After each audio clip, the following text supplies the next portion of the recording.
When musical legends collide backstage, history gets rewritten forever. What you're about to discover is the most shocking secret behind the Beatles: American success, a hidden mentorship that created Beatlemania and changed music history. This isn't just about two great acts meeting.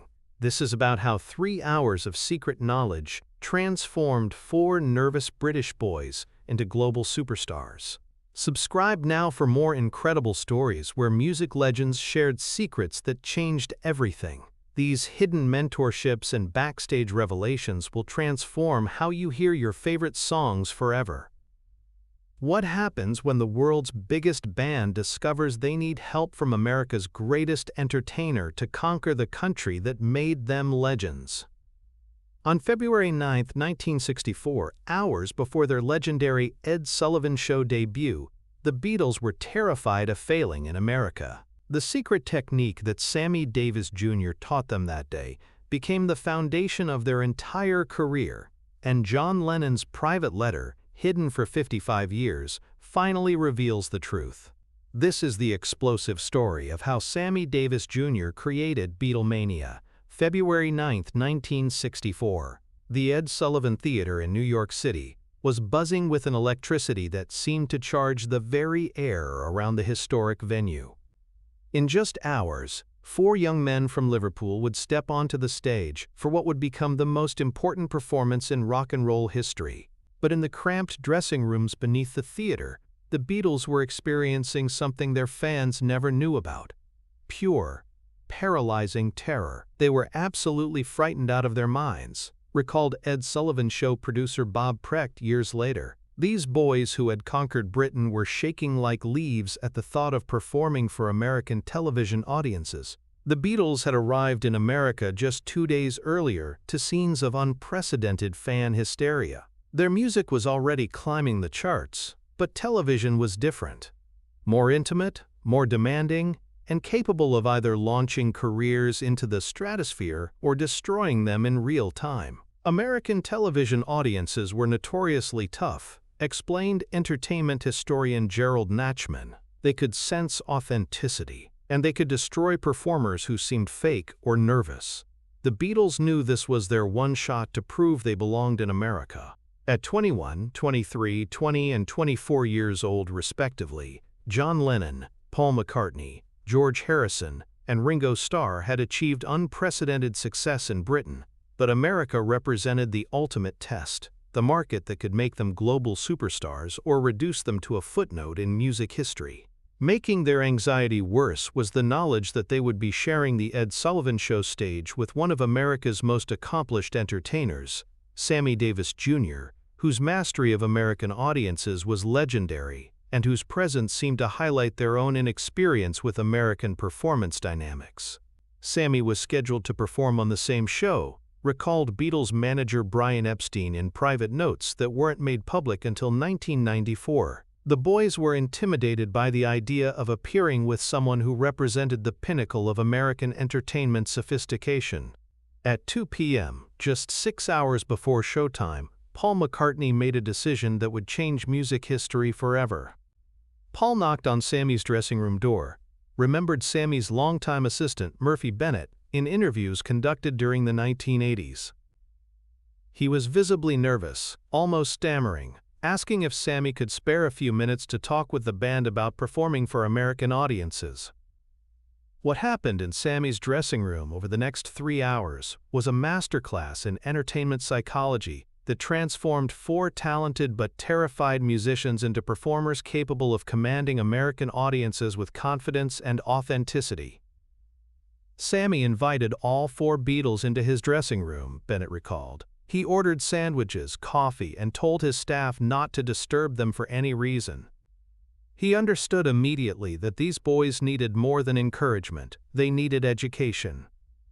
Sammy's approach to helping the Beatles was characteristically generous and comprehensive, drawing on decades of experience performing for every type of audience imaginable, including many that had been initially hostile or skeptical. "The first thing I told them," Sammy reflected in a 1975 interview that remained largely forgotten until recently, "was that American audiences don't want to be impressed, They want to be included. There's a difference between performing at people and performing with people. The distinction was crucial and represented a fundamental difference between British and American entertainment culture that the Beatles hadn't fully understood, despite their musical talent. In Britain, audiences expected a certain formality, explained British music journalist Chris Welch. Performers maintained distance, polish, professional reserve. American audiences wanted something more personal, more immediate. Sammy spent the first hour teaching the Beatles about audience psychology, explaining how American viewers responded to different types of energy, eye contact, and physical movement that created connection rather than mere admiration. Sammy demonstrated how to look through the camera into individual living rooms, recalled George Harrison in a rare 1987 interview. He showed us that television wasn't about performing for a studio audience, it was about connecting with families watching at home. The lesson was revolutionary for the Beatles, who had been approaching their American television debut as a scaled-up version of their British concert performances, rather than an entirely different medium requiring different skills. But Sammy's most important contribution was teaching them the secret of authentic nervous energy management, how to transform anxiety into charismatic electricity rather than allowing fear to undermine performance quality. Sammy told us something I never forgot. Paul McCartney revealed in a 2019 interview marking the 55th anniversary of the Ed Sullivan appearance. He said, "Don't try to hide your nervousness, use it. American audiences can sense authenticity, and nervous excitement is more authentic than perfect calm." The advice was transformative because it gave the Beatles permission to be themselves, rather than trying to imitate established American performers or suppress their natural reactions to the enormous pressure they were facing. He taught us that vulnerability could be a strength. John Lennon wrote in a private letter to his Aunt Mimi, dated February 15, 1964, "Instead of pretending to be confident, we could be genuinely excited, and American audiences would respond to that excitement as authenticity rather than inexperience." But Sammy's most technical contribution involved rhythm and movement, areas where his decades of performing experience provided insights that the Beatles couldn't have developed through recording sessions alone. Sammy showed Ringo how to use visual rhythm as well as musical rhythm, Bennett recalled. He demonstrated how small changes in drumming posture and stick movement could communicate energy to television audiences even when they couldn't hear every percussion detail.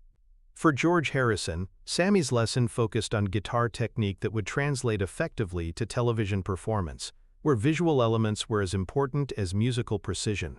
He showed me how to make guitar playing look effortless while actually increasing the energy. Harrison remembered, "It was about economy of movement that seemed relaxed but was actually very controlled." Paul and John received coaching on vocal techniques that would work specifically for television microphones and studio acoustics that differed significantly from concert venues or recording studios. Sammy understood that television required different vocal projection, McCartney explained. Not louder, but more focused, more intimate. He taught us how to sing to the camera rather than to a room. Most importantly, Sammy taught them his signature technique for managing performance anxiety through what he called controlled spontaneity, appearing natural and unrehearsed, while actually following very specific guidelines for audience connection. The secret, Sammy told them according to John Lennon's letter, is to have a plan for being spontaneous. Know exactly what you're going to do, but make it look like you're making it up as you go along. As the afternoon progressed, the Beatles' confidence began building as they practiced Sammy's techniques and received immediate feedback on their application of his lessons. By 4 p.m., they were different performers, Bennett observed. Still nervous, but excited nervous instead of terrified nervous. Sammy had taught them how to channel their anxiety into charismatic energy. The transformation was so dramatic that when the Beatles returned to their own dressing room to prepare for the show, other performers and crew members noticed the change in their demeanor and energy. They walked differently, recalled Ed Sullivan Show stage manager John Moffat. More confident, more relaxed, but somehow more electric at the same time. Something had definitely changed during their time with Sammy. At 8 p.m., when the Beatles took the Ed Sullivan Show stage, they implemented every aspect of Sammy's teaching with results that exceeded everyone's expectations, including their own. Watching them perform that night, you could see Sammy's influence, observed Sullivan Show musical director Ray Block. The way they connected with the camera, how they used their nervousness as energy, the rhythm of their movement, it was all enhanced by what they'd learned that afternoon. The performance was a triumph that launched Beatlemania in America and established the template for rock and roll television appearances for decades to come. But the Beatles never forgot the source of their success. John wrote to his Aunt Mimi every week during the American tour, recalled Mimi Smith in a 1980 BBC interview. In his letter from New York, he told me that they owed their television success to lessons from the most generous performer in America. The complete text of John Lennon's letter, discovered in Mimi Smith's papers during a 2019 estate auction, provided unprecedented insight into the Beatles' relationship with Sammy and their understanding of his contribution to their American breakthrough. Dear Mimi, Lennon wrote on February 15, 1964, I have to tell you about something that happened before our television appearance that probably saved our careers. We were absolutely terrified about performing for American audiences, and Paul had the brilliant idea to ask Sammy Davis Jr. for advice. The letter continued with detailed descriptions of Sammy's teaching methods and the specific techniques he shared with the band. Sammy spent 3 hours with us, teaching us secrets about American audiences that we never would have figured out ourselves. He showed us how to turn our nervousness into excitement, how to connect with television cameras, and how to make our British style work for American viewers. But the most revealing portion of the letter addressed the Beatles' understanding of how fundamentally Sammy's help had influenced their success. Without Sammy, I genuinely believe we would have failed in America, Lennon wrote. Not because we lacked talent, but because we didn't understand how to present that talent to American audiences. Sammy taught us the difference between being good and being effective. The letter also revealed the Beatles' plans to maintain their relationship with Sammy and continue learning from his experience throughout their American tour. We've asked Sammy to visit us at our other television appearances, Lennon wrote. He's agreed to help us understand different American markets and regional audience differences that could affect our performances. True to their word, the Beatles arranged for Sammy to attend several of their 1964 American concerts, where he continued providing guidance on audience psychology, regional performance preferences, and the cultural nuances that could make the difference between acceptance and rejection in different American markets. Sammy became an unofficial mentor to the Beatles throughout 1964, recalled George Martin, the Beatles' producer. Not musically, they didn't need help with that, but culturally. He helped them navigate American entertainment culture in ways that preserve their authenticity while making them accessible to American audiences. The relationship proved mutually beneficial as Sammy gained new insights into contemporary music trends while the Beatles absorbed decades of entertainment wisdom that enhanced their live performances and television appearances. It was fascinating to watch, observed Brian Epstein. 4 young men, at the beginning of their careers, learning from someone who represented the pinnacle of entertainment achievement, but Sammy treated them as equals, not students, which made the learning more natural and effective. The techniques Sammy taught the Beatles became integral to their performance style and were passed down to subsequent generations of rock and roll performers who studied Beatles television appearances without realizing they were actually learning Sammy Davis Jr. (KLS) audience connection methods. If you watch the Beatles' early American TV appearances and compare them to British footage from the same period, the difference is obvious, noted music historian John Savage. Their American performances show confidence and audience awareness that they hadn't displayed previously. Something had changed in their approach to performing. For Sammy himself, helping the Beatles represented validation of his belief that entertainment transcended racial, generational, and musical boundaries when it was based on authentic human connection. Music is music and performing is performing, Sammy reflected in a 1968 interview. The Beatles had incredible talent, but they needed help understanding how to share that talent with American audiences. I was happy to provide that help because great artists should support each other regardless of style or background. The relationship also challenged stereotypes about generational and racial divisions in 1960s entertainment, proving that artistic excellence could create bridges between performers who might otherwise never have collaborated.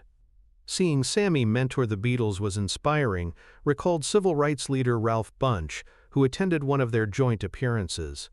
It showed that talent recognized talent, and that established artists could help emerging performers without feeling threatened or diminished.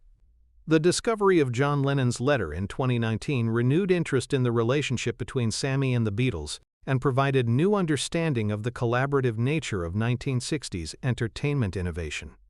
The letter proves that musical history is more interconnected than we usually realize, observed Beatles biographer Mark Lewison. What seemed like isolated success was actually the result of mentorship, collaboration, and artistic generosity that crossed all the usual boundaries. For contemporary performers, the story of Sammy's influence on the Beatles offers lessons about the importance of mentorship, the value of learning from different traditions, and the power of authentic human connection in creating lasting artistic impact. The Beatles learned from Sammy that technique without authenticity is just mechanics, noted performance coach Amy Cuddy. But authenticity without technique is just raw emotion. The combination of both creates the kind of connection that transcends entertainment and becomes cultural transformation. The 3 hours Sammy spent with the Beatles on February 9, 1964, lasted less than an afternoon, but the influence of those lessons would shape rock and roll performance for decades to come, proving that sometimes the most important education happens not in schools or studios, but in the generous sharing of wisdom between artists who understand that great entertainment is ultimately about human connection,